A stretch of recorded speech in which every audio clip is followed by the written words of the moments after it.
Bonjour, bonjour. Bonsoir plutôt. Bonsoir, monsieur le député. Bonsoir, comment allez-vous?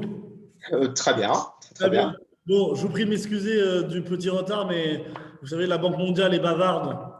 Elle a beaucoup de sous et elle est bavarde. Non, mais c'était moi qui étais aussi un peu en retard sur les différentes auditions. En tout cas, merci beaucoup. C'est Je vous un honneur et un plaisir de vous avoir ici, dans ces auditions. Je ne vous fais pas le topo de la loi. Vous connaissez le contexte politique français par cœur. Vous voulez ouais. peut-être un petit topo sur où on en est, ce qu'on a fait, mais simplement vous dire que cette loi, elle vise quand même, mais d'ailleurs, qui est aussi tirée d'un certain nombre de recommandations du cadre de l'OCDE.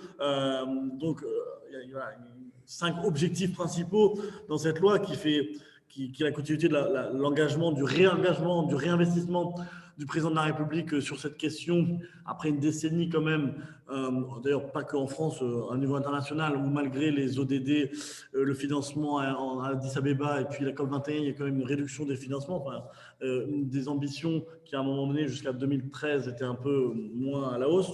D'ailleurs, c'est vous qui avez appelé ça, je pense, c'est un papier de l'OCDE qui a appelé ça la décennie perdue, il me semble, de 2001. Oui. Oui, je sais pas. Alors voilà, il faudrait retrouver la date exacte, mais voilà, la décennie perdue, ce que je trouvais assez juste. Et donc, il y a l'engagement du président à la fois sur en faire un pilier de la politique étrangère, hein, les fameux 3D, diplomatie, défense, développement, pour les 5 P, planète, population, peace, prosperity, etc. Bon, je vous passe tous les acronymes que vous connaissez aussi bien que moi. Et avec, en tout cas, de notre côté des parlementaires et puis du gouvernement, et bien évidemment en lien avec la volonté du président de la République, d'avoir une loi, et je crois que, et vous me direz si c'est faux, je crois qu'on est le seul pays du coup à avoir une loi de programmation sur ces enjeux-là, avec comme objectif principal la lutte contre les inégalités, la réduction de la pauvreté et puis la lutte contre les changements climatiques, et avec 5 objectifs principaux. Un, c'est enfin avoir, enfin, en tout cas, mettre gravé dans le marbre de la loi une stratégie cohérente avec des priorités. Alors, on aura peut-être l'occasion d'y revenir, qui sont peut-être trop nombreuses, pas assez définies, mais en tout cas, ça a le mérite d'exister, d'être là. Enfin, une stratégie avec un cadre partenariat global.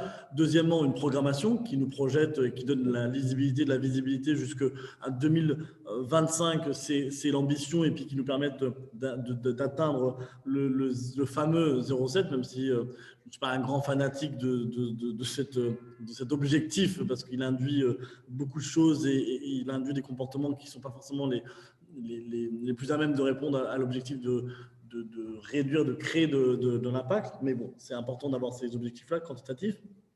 Troisième élément, c'est de mettre au cœur de cette politique la question des partenariats, en prenant en compte l'émergence de nouveaux acteurs, les fondations, les diasporas, les jeunesses, les collectivités locales, enfin, tous ceux au fond qui ne sont pas l'État, mais sortir de cette relation d'État et d'État et d'en faire de cette politique une politique qui embrasse tous les acteurs, tous ceux qui veulent s'y investir et participer à la résolution des défis et à la marche du monde, si je peux m'exprimer ainsi. Le quatrième, c'est un élément qui est pour nous essentiel, c'est la question de l'impact, vraiment passer de la logique quantitative et qualitative, et donc avec cette commission indépendante d'évaluation qui sera installée auprès vraisemblablement de la Cour des comptes, d'avoir cette faculté à mesurer, à regarder l'efficacité, non pas simplement l'efficience, et après d'apprendre, de capitaliser et de changer la trajectoire de nos financements si c'est nécessaire. Et puis la dernière, qui est un élément social aussi pour l'adhésion, pour l'appropriation, c'est la dimension citoyenne. Faire en sorte qu'on parle beaucoup plus de cette politique, qu'elle ne soit pas réservée simplement aux fonctionnaires de Bercy, du Quai d'Orsay et de l'OCDE, les spécialistes ou encore du Parlement, mais qu'elle soit vraiment l'objet d'une génération, comme on a pu avoir sur le climat aussi, d'une génération qui s'intéresse à ces enjeux de coopération. On a eu dans les années 60-70 ceux qui s'intéressent à l'humanitaire. Ensuite, on a eu cette génération climat. Et donc, voilà, on voit bien que pour résoudre tous les défis du monde, que ce soit sur la santé, sur le terrorisme, sur les changements climatiques, eh bien, d'ériger cette politique de partenariat et de développement à la hauteur de ce qu'elle est et de ce qu'elle fait, c'est un enjeu essentiel. Et l'international se confond avec le national et le local eh bien, ne peut pas faire fi du global. Donc, c'est un peu cet enjeu aussi qu'on veut le mettre au cœur de cette politique avec une proposition, mais qui n'est pas forcément dans la loi, quoique la question des volontaires en mobilité circulaire est un élément essentiel de cette incarnation et de cette volonté de réarmer aussi humainement cette politique. Donc voilà, j'étais déjà un peu trop long pour planter un peu le tableau, mais vous dire que merci de nous consacrer un peu de temps. Et je pense que c'est important d'avoir votre regard sur à la fois sur l'écosystème actuellement de l'aide au développement un peu partout, rapidement, puisque vous êtes à l'OCDE et que vous êtes vraiment les vigies et les spécialistes de cette politique-là. Puis ensuite, votre regard sur la politique de la France, cette loi, s'il y a des articles en particulier, et puis toute autre suggestion, commentaires, critiques et autres qui pourra nous permettre d'améliorer cette loi-là. Donc, encore une fois, merci. Et puis maintenant, je vous laisse la parole. D'abord, merci beaucoup.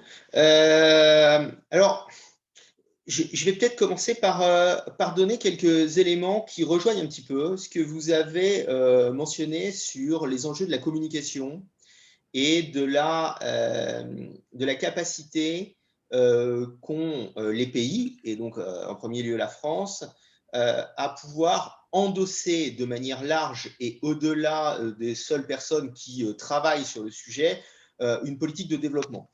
Et c'est quelque chose qui est au cœur aujourd'hui des travaux de l'OCDE, avec une vraie volonté d'afficher des choses simples, et pas simplement le 0,7% d'APD comme cible unique, mais d'essayer d'avoir des choses simples qui frappent en termes de communication. On le fait à travers des sites internet, on le fait à travers des rapports, qu'on essaye de faire plus politique, plus simple, plus visuel. Mais je vais prendre juste quelques exemples. La crise actuelle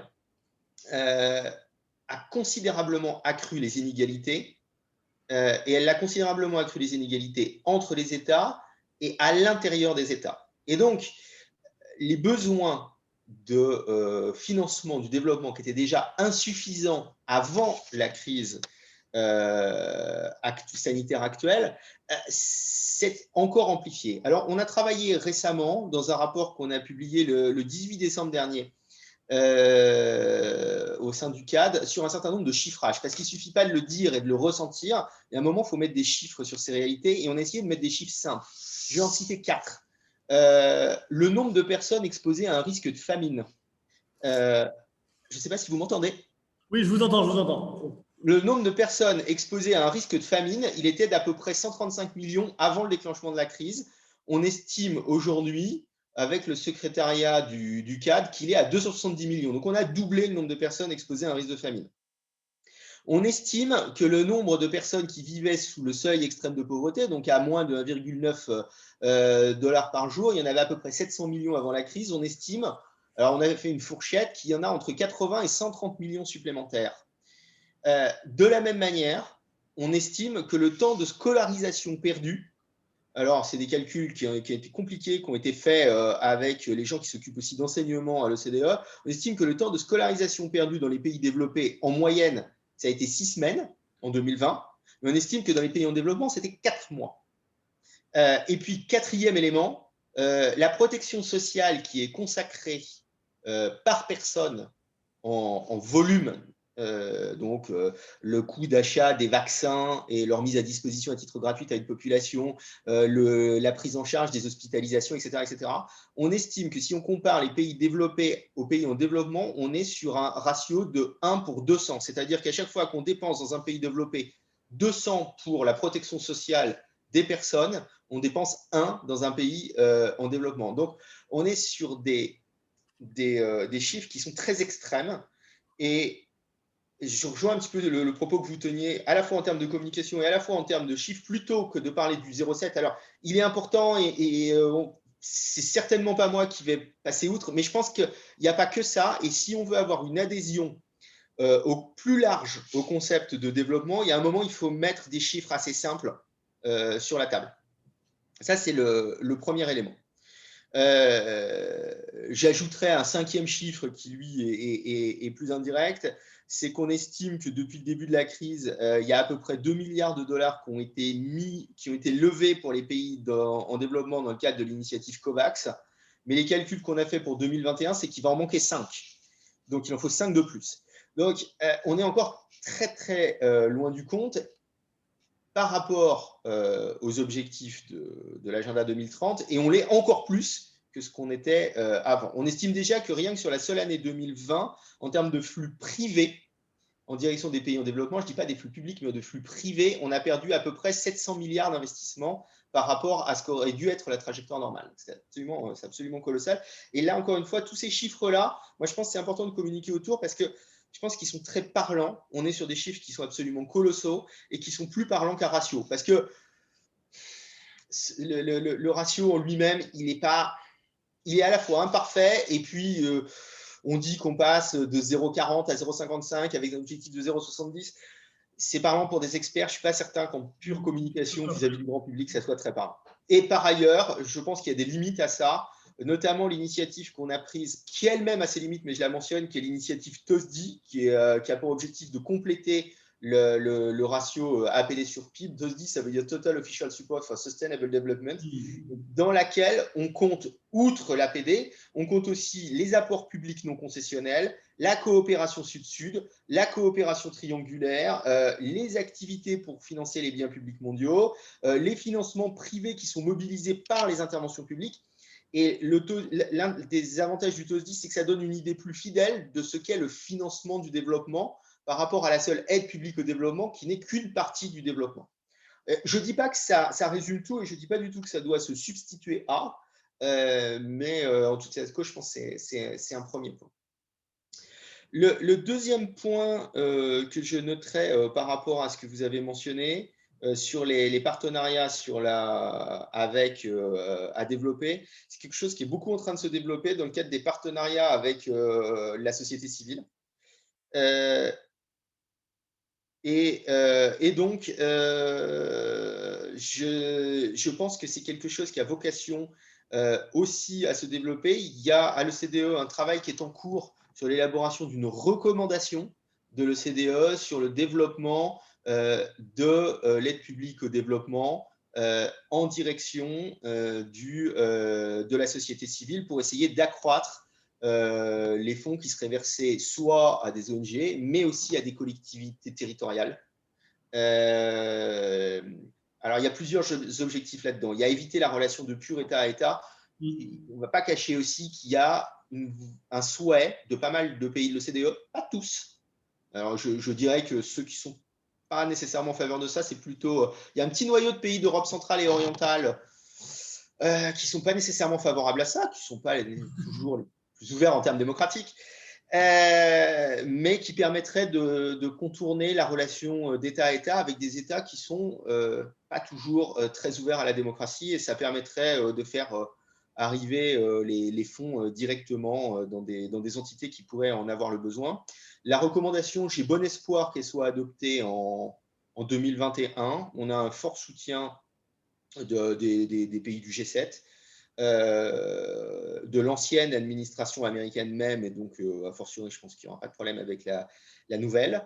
Je citerai là un point qui me semble assez fort, qui est cité par le directeur de la coopération et du développement de l'OCDE, qui dit souvent l'année 2020 ça a été celle de la Covid-19, ça a été aussi celle du basculement, puisqu'ils font des calculs sur les populations qui dans les pays en développement sont soit dans des démocraties, soit en dictature. Et l'année 2020, ça a été celle où il y a eu une part de la population mondiale dans les pays en développement qui s'est trouvée substantiellement supérieure à la part de la population mondiale se trouvant dans une démocratie, ce qui n'est pas nécessairement une très bonne chose. Donc c'est pour ça que le deuxième point sur la société civile me semble important. Le troisième point qui me semble important, j'en ai déjà largement parlé, mais le 0,7%, il est important en début de texte. Je comprends parfaitement pourquoi on le fait et pourquoi il est mis. Je viens de Bercy, j'y ai passé 20 ans. Je pense qu'il faut le manier avec précaution, quoi. C'est pas parce qu'on a ça qu'en soi, ça suffit. Et on en voit souvent des effets négatifs. Moi, j'ai souvent les discussions avec ma collègue britannique chez qui le 0,7 est une sorte d'alpha et d'oméga de toute leur politique de développement, et où on a vu des effets assez délétères sur le fait qu'on se concentrait uniquement sur la partie publique et pas du tout sur la partie privée, sur la partie mixte, sur la coopération sud-sud, sur la coopération triangulaire.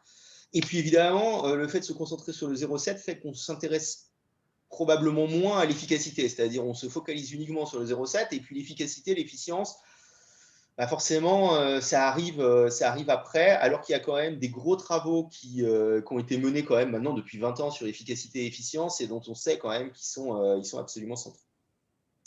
Et puis, juste en introduction rapide, il y a 2 points. Moi, quand je lis la loi ou son exposé des motifs,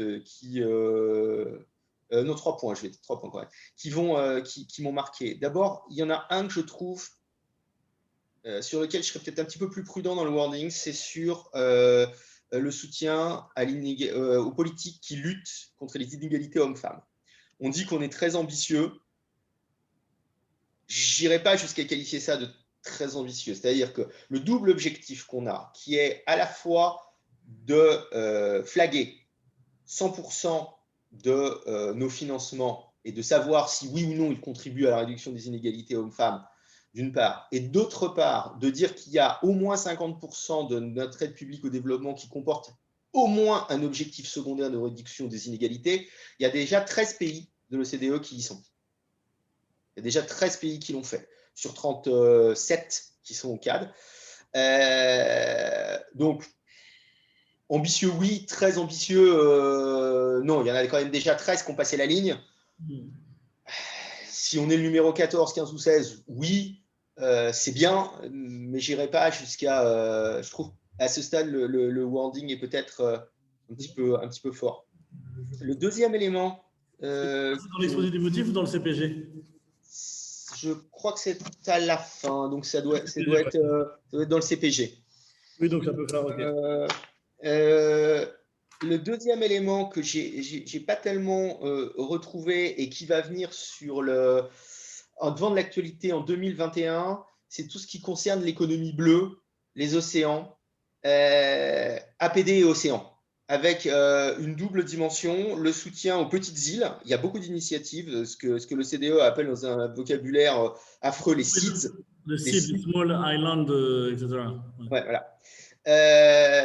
Je pense que le sujet va beaucoup monter. Le CDE a publié un rapport en septembre 2020 qui s'appelle Sustainable Ocean for All, alors qui est orienté vers les SIDS, mais qui est aussi orienté vers la pêche durable, la protection des océans, la protection des populations riveraines des océans. Et comme en 2021, il va y avoir une conférence des Nations Unies sur les océans, alors je ne sais pas où il faut le mettre, mais je pense quelque part, il faut une référence parce que côté CAD, ça va sortir. Et puis la troisième chose qui va, à mon avis, alors ça y est, mais ça y est un peu en filigrane, c'est tout ce qui concerne le verdissement de l'APD. Et le verdissement de l'APD, là pour le coup, nous, France, on est très en pointe sur le sujet, et ça concerne à la fois l'élimination de l'APD, de tout ce qui concerne le financement, d'abord charbon et puis ensuite on va essayer pétrole. Jusqu'à présent, on n'a pas réussi. J'ai ça dans mes cartons. On attendait aujourd'hui et le changement d'administration américaine parce qu'on avait une triple opposition. C'est-à-dire on avait en face de nous les États-Unis, le Japon et l'Australie qui n'en voulaient pas pour des raisons diverses.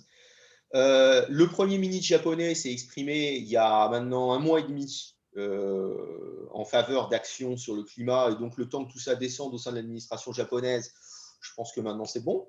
Les États-Unis, je pense qu'à partir de demain, mon collègue américain va assez radicalement changer de position. On voyait bien que mon collègue américain en CAD n'était pas nécessairement un fervent partisan de l'ancienne administration, mais qui ne pouvait pas le dire.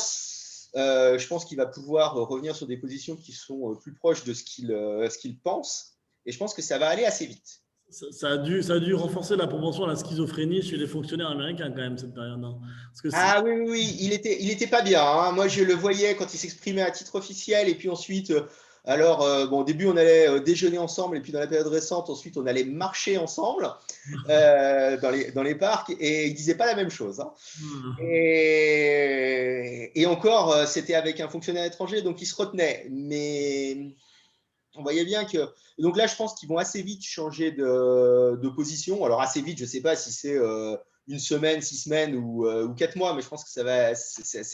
D'ici le printemps, au plus, ça sera fait. Restera l'Australie, mais je ne sens quand même pas l'Australie résister seule à l'OCDE face à l'ensemble des autres États membres. Donc, l'élimination du charbon, voire du pétrole, de l'APD, je pense que ça viendra sur le devant de la scène. L'autre bout de cet exercice de verdissement de l'APD consiste à valoriser l'APD verte. Mais ça, c'est un exercice qui est plus compliqué parce qu'il ne faut pas avoir d'effet d'éviction sur les autres ODD. C'est-à-dire que valoriser l'APD verte, ça ne doit pas se faire enfin, je vais le faire de manière très simple, ça ne doit pas se faire au détriment de l'éducation des petites filles, quoi.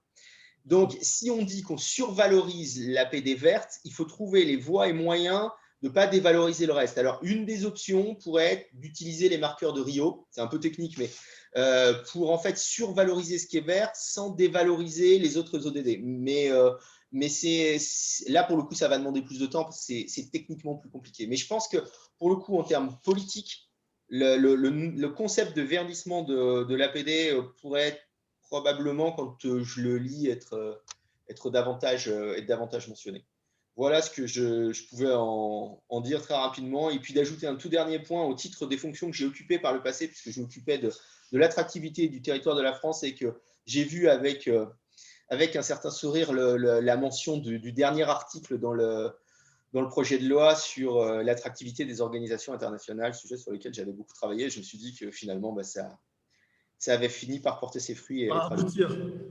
Ça n'a pas été, je vous passe toutes les turpitudes liées à l'inclusion ou pas de cet article, de ce dernier titre d'ailleurs dedans, mais bon, finalement, il y est, en passant par des ordonnances, puisque ce sera quand même beaucoup plus simple et plus efficace pour le gouvernement. Mais ça s'est fait aussi parce que derrière, il y a des choses concrètes aussi.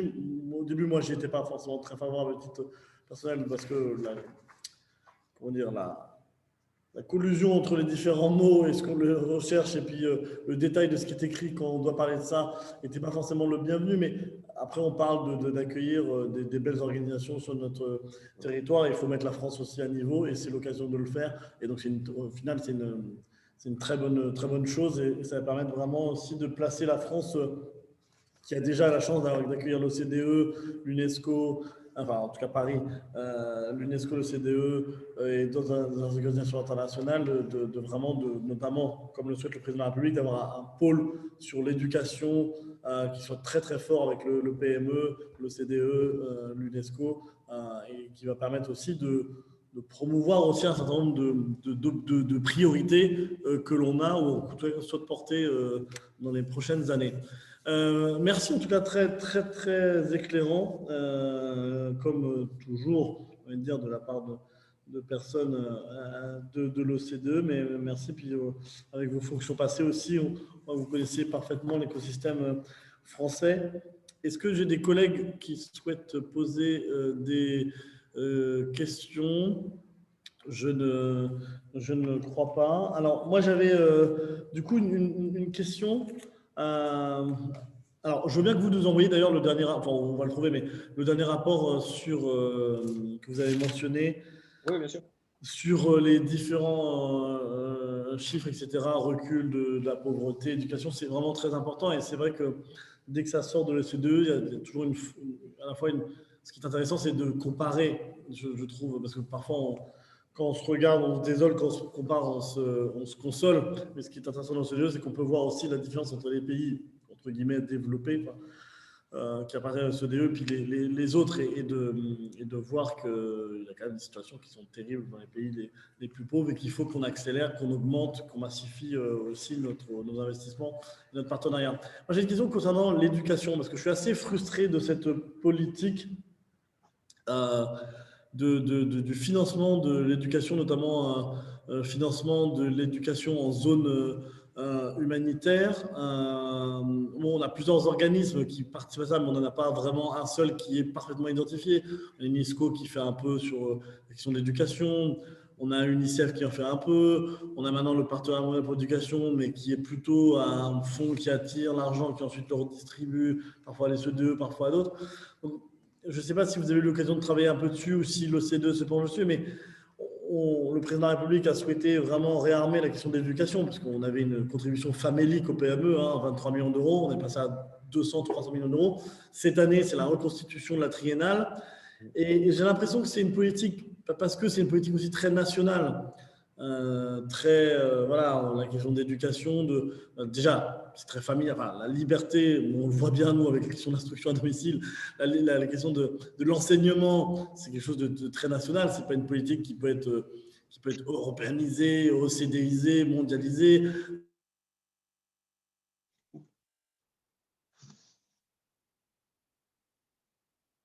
Parce qu'il y a tout un tas de préférences. Je trouve qu'on a quand même, voilà, on rate un peu le coche depuis des décennies sur cette question. On a eu les objectifs du millénaire, les OMD sur il faut créer des classes, il faut créer des écoles. Après, c'était il faut des enseignants, très bien. Maintenant, il faut de la qualité d'éducation. Donc, est-ce que vous avez sur ce sujet des idées, des critiques, des orientations, parce que dans le rapport que aussi on va écrire en tant que rapporteur, je souhaiterais mettre un peu la lumière aussi sur cette question d'éducation, parce qu'on voit bien, si on rate le coche du financement de l'éducation, on aura beau verdir l'APD, interdire le charbon, le pétrole, je ne suis pas sûr qu'on atteindra les objectifs de lutte contre la pauvreté, de réduction des inégalités. Oui, je suis entièrement d'accord. Le verdissement, c'est bien, mais ça ne peut pas se suffire à lui-même. Alors oui, c'est quelque chose qui est arrivé après. C'est-à-dire ça n'a pas été dans les premiers éléments qui ont été analysés. Mais c'est quelque chose qui commence à arriver. Alors comme je disais tout à l'heure, déjà, dans les analyses récentes qu'on a faites, on a fait des analyses de temps d'éducation perdu avec le Covid-19, c'est ce que je disais au début, avec des décalages qui sont absolument colossaux. D'un côté, tous les développés, de l'autre côté, tous les pays en développement. C'est pas compliqué, on n'est pas sur les mêmes ordres de grandeur. D'un côté, on compte en semaines, de l'autre côté, on compte en mois. Et puis là, il y a une corrélation au niveau de richesse qui est très forte, c'est-à-dire que c'est 4 mois en moyenne dans les pays en développement, mais évidemment, c'est moins dans les émergents et c'est plus dans les PMA. C'est-à-dire que là, il y a une corrélation qui est presque absolue au niveau de richesse. La deuxième chose qu'on a regardé que je voudrais mentionner sur le développement, c'est, comme vous le savez probablement, on est en train de changer de secrétaire général de l'OCDE. Comment ? Qui tient la corde Alors, officiellement, il reste 7 candidats. Si moi, vous me demandez mon avis personnel, je peux le faire. Moi, je parierais volontiers sur Philippe Hildebrand, le candidat suisse,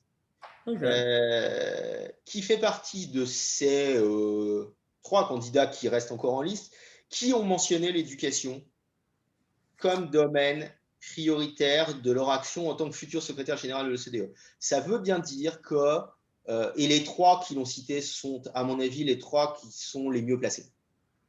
Ce qui veut dire que si les 3 qui sont les mieux placés l'ont cité, la probabilité, elle est très élevée que l'éducation soit placée assez haut dans l'agenda de l'OCDE.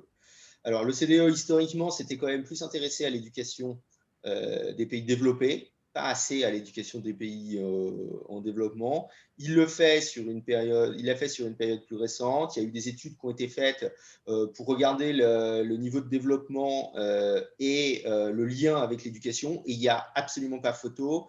Si on regarde, par exemple, certaines études qui ont été faites au Mali, en fonction des zones où l'éducation s'est développée ou pas, on a un impact qui est direct, sur le niveau de développement lui-même en valeur absolue, et on a un impact sur l'indice de fécondité. C'est très net. Et donc, il est clair que c'est un sujet qui, à mon avis, va venir sur le devant. Par contre, il n'y a pas encore, comme je le disais par exemple pour les océans, où le rapport il est rédigé, où il va y avoir des discussions. On est dans une phase où on sent le sujet monter, mais où il n'est pas encore arrivé au stade de la maturation et de la rédaction du rapport lui-même. Mais il est très clair qu'on y va.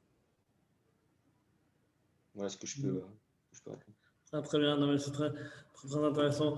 Alors, les collègues, là, c'est plutôt des collaborateurs de collègues, parce que bon, c'est vrai que le jeudi, on est non, on est quel jour? On n'est pas le jeudi, on est mercredi. Là, il y a pas mal il y a l'état d'urgence sanitaire, plus le loi après républicain, donc beaucoup de collègues ne peuvent malheureusement pas être présents, mais moi, je suis obligé d'avancer, on est obligé d'avancer malheureusement sur les auditions, puisque le texte de loi, il faut qu'il soit prêt, le rapport, quand il arrive. Sur peut-être, parce que je trouvais ça très intéressant, votre analyse, je partage complètement sur le 0,7 et donc du coup ce que ça peut induire aussi. Moi j'ai eu l'occasion de le discuter avec des parlementaires aussi anglais qui étaient horrifiés d'ailleurs, et d'ailleurs c'est pas plus un scandale que ça que le chancelier de l'échiquier revienne sur les 0,7 en décidant qu'on revient au 0,5. Il y a des ONG et à juste titre, et d'organisations de société civile qui ont écrit des tribunes, mais la population anglaise n'est pas totalement, comment dire, choquée et considère que dans le contexte actuel, de passer de 0,7 à 0,5, c'est quelque chose qui peut sembler raisonnable, ou en tout cas qui peut se comprendre. Mais c'est vrai qu'on voyait des effets parfois pervers à la fin de l'année, notamment où il y avait des financements qui allaient vers des ONG parce qu'il fallait décaisser. Et au fond, on avait cette logique de décaissement plutôt que cette logique d'impact. Mais de manière générale, sur vous l'avez évoqué tout à l'heure, le TOS-DD, quel serait, selon vous, au fond, l'élément quantitatif qui permet d'embarquer les gens, en tout cas les gens en France, parce que bon, le 0,7, on peut comprendre, c'est une logique, mais au-delà de ça, qui prennent en compte plus fortement, d'ailleurs, et ça va m'amener sur les travaux du cadre de l'OCDE, c'est vrai que la prise en compte des réfugiés, enfin, pardon, des frais d'écolage dans l'APD, bon, c'est quelque chose qui peut se comprendre, mais qui paraît quand même un peu limite. La question de la prise en compte des réfugiés, moi je considère que c'est quelque chose qui peut s'entendre, etc. Après, il y a des discussions aussi sur notamment le civilo-militaire, donc cette limite, parfois, on ne sait pas trop, de prendre en compte. Donc, est-ce que vous pouvez nous dire un peu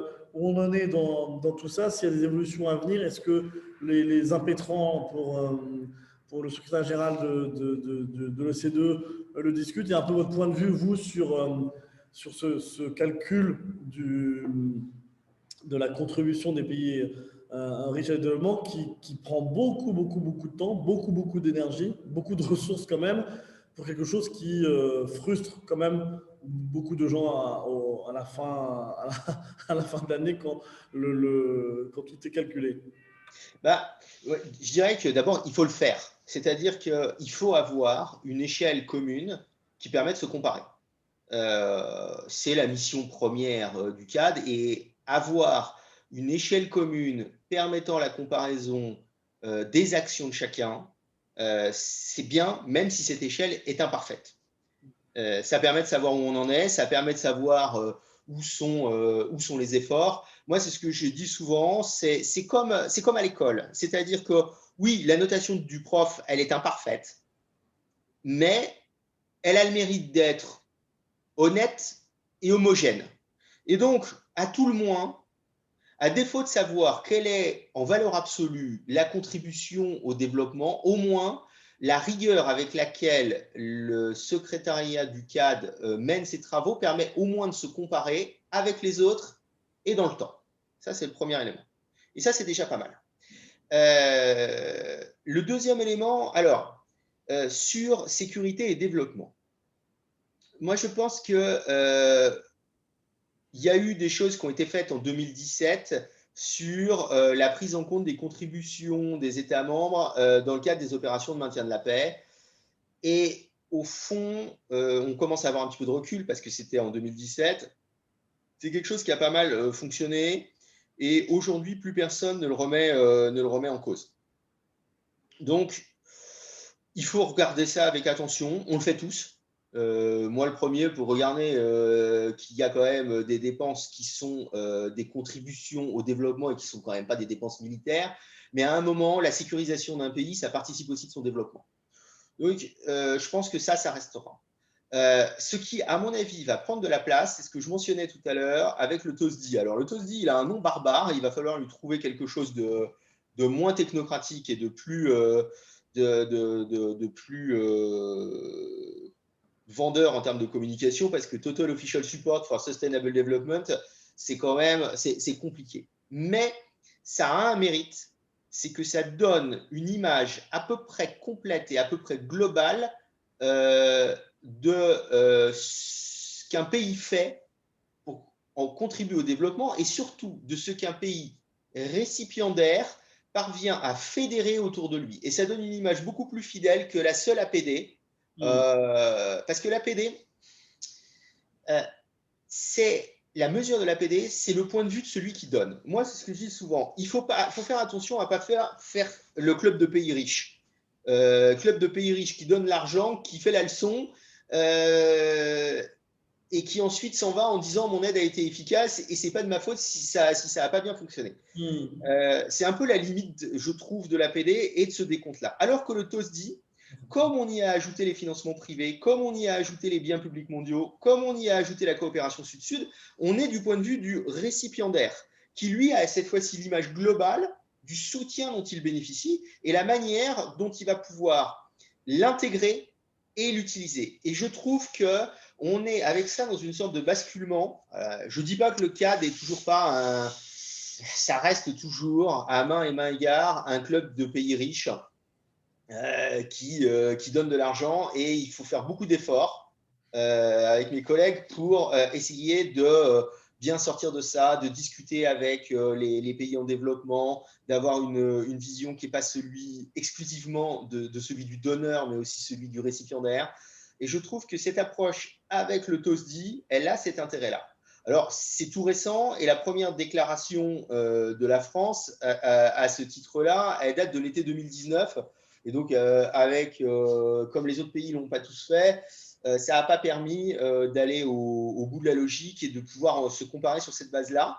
Mais je pense que ça aura un immense mérite, c'est de renverser la vision et pas exclusivement de regarder ce qu'on donne, mais c'est de regarder comment l'autre le reçoit et comment l'autre l'utilise, l'interprète et l'agglomère dans son plan de développement.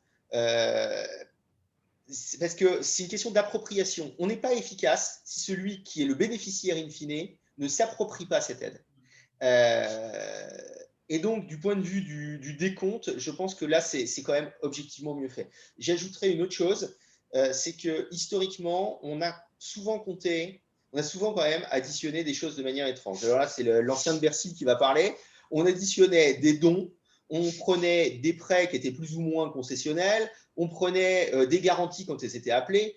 J'ai envie de dire, il y a un moment, en face du développement, émettre une garantie ou une assurance, ça peut être extrêmement efficace. Ça peut être aussi efficace qu'un don. Simplement, la manière dont on le comptait était, d'un point de vue financier, totalement folle. On comptait les garanties uniquement quand elles étaient appelées. Alors que la garantie, elle a une valeur aussi lorsqu'elle n'est pas appelée, mais qu'elle a permis à une société projet ou à une entité de se couvrir contre un risque et de réaliser ce projet. Et là, pour le coup, avec ce nouveau type de décompte, on est sur des choses qui sont moins dans le flux, mais plus dans la finance.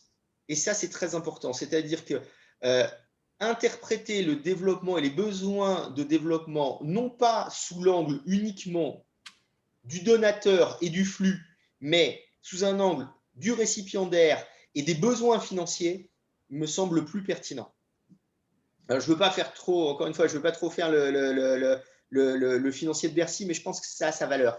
Il y a un moment, un don décaissé à toute vitesse, sans analyse d'impact, ça vaut moins qu'une garantie discutée avec un récipiendaire qui va partager ça avec des populations locales, avec des élus locaux, avec des ONG et qui va construire son projet. Et qui va, en mettant une garantie, vraisemblablement attirer de l'argent du pays domestique et du coup éviter que les fonds de pension, par exemple d'Afrique de l'Est, partent pour financer des autoroutes allemandes. par exemple. On est tout à fait d'accord.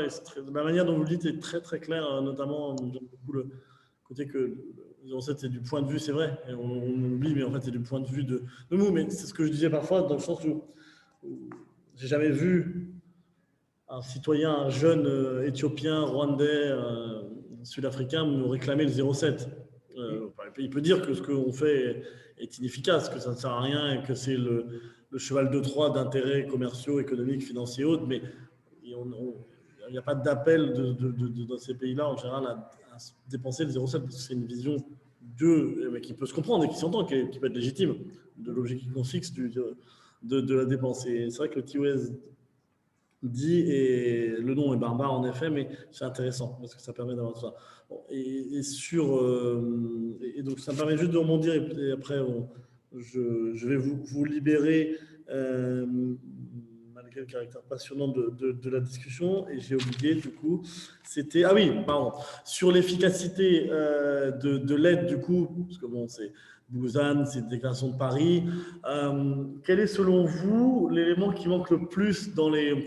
Alors, j'ai plus les grands principes d'efficacité, il y a l'appropriation, la localisation, etc. Mais il y a 5 critères, je n'étais pas là, je vous Il prie y de... a l'appropriation, il y a l'alignement des donateurs sur les stratégies des pays récipiendaires, il y a l'harmonisation des engagements, il y a ça je le retrouve en anglais, la gestion qui est axée sur les résultats, et puis il y a le principe de responsabilité mutuelle. C'est celui-là qui est important. Alors, voilà. Alors, bon, ma question, c'était quel est selon vous celui qui manque le plus pour vraiment être par le principe d'efficacité et celui qui est le plus important. Mais alors, l'un pouvant être l'autre. Mais Pour moi, très clairement, c'est la responsabilité mutuelle.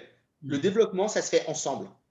Et donc, responsabilité mutuelle entre bailleurs et récipiendaires, et qui doivent être responsables les uns envers les autres et devant les citoyens des résultats obtenus en matière de développement. C'est celui-là qui, à mon avis, est important. Parce que, très honnêtement, l'appropriation par les pays partenaires de leur processus de développement, il ne faut pas prendre les pays en développement, c'est leur intérêt, ils sont bons, et donc ça, ils le font. L'alignement sur les stratégies des pays, des partenaires, ça aussi, c'est fait. La capacité à gérer et à être orienté sur des résultats, ça aussi c'est fait. Par contre, d'être capable de mettre sur le papier, et plus encore dans les faits, une responsabilité mutuelle et de se dire qu'on est collectivement responsable devant les citoyens du résultat, ça pour le coup c'est le plus important et c'est là où la marge de manœuvre est probablement la plus importante. C'est-à-dire si demain il y a un engagement mutuel, je vais prendre le cas de l'AFD ou d'Expertise France et des récipiendaires de ce qu'ils font dans le pays et qui s'engagent conjointement envers le pays, envers les collectivités territoriales, envers les associations locales, ça a de la valeur.